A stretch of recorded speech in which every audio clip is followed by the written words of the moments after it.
আসসালামু আলাইকুম ওয়া রাহমাতুল্লাহি ওয়া বারাকাতুহু।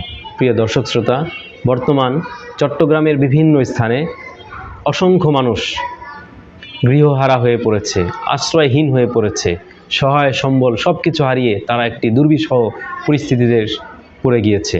তো এই পরিস্থিতিতে আমাদের সকলের মানবতার দায়িত্ব হচ্ছে তাদের পাশে গিয়ে দাঁড়ানো, তাদের কাছে গিয়ে উপহার সামগ্রী নিয়ে উপস্থিত হওয়া, তাদের খাদ্যের সংকট নিরসন করা, বিশেষ করে পানি এবং শুকনো খাবার তাদের কাছে পৌঁছে দেওয়া, এটা আমাদের মানবতার দায়িত্ব। তো আমরা আসুন্নাহ ফাউন্ডেশন সহ বিভিন্ন নির্ভরযোগ্য দাতব্য প্রতিষ্ঠানে দান করব। এই মুহূর্তে যে যতটুকু পারি, পরিমাণটা আল্লাহর কাছে মূল বিষয় না, বরং অংশগ্রহণ করাটাই হচ্ছে মূল বিষয়।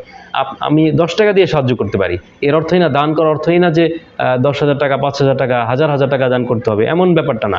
আপনি 100 টাকা দিতে পারেন, 10 টাকা দিতে পারেন, সেটা দিয়েই আপনি সাহায্য করুন।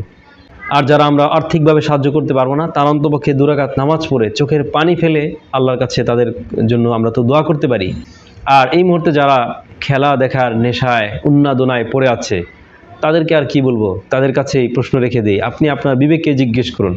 যেখানে মানুষের জীবন মৃত্যুর প্রশ্ন হয়ে দাঁড়িয়েছে, সেই সময়ে আপনি উন্মাদ হয়ে খেল তামাশার মধ্যে লিপ্ত আছেন, খেলা দেখছেন, উল্লাস করছেন, আনন্দ মিছিল করছেন। তো আপনি আপনার বিবেককে জিজ্ঞেস করুন, আপনি কি আসলে প্রকৃত মানুষ? এটা কি কোনো মানবতার পরিচয় হলো? আল্লাহ তাআলা আমাদের সকলকে হেফাজত করুন এবং বন্যা কবলিত মানুষ সহ জলাবদ্ধতায় বিভিন্ন জায়গায় কষ্টের সম্মুখীন যারা হয়েছেন, সকল মানুষকে আল্লাহ রাব্বুল আলামিন হেফাজত করুন, সকলকে নিরাপত্তার জীবন দান করুন। আমিন। আসসালামু আলাইকুম ওয়া রাহমাতুল্লাহি ওয়া বারাকাতুহু।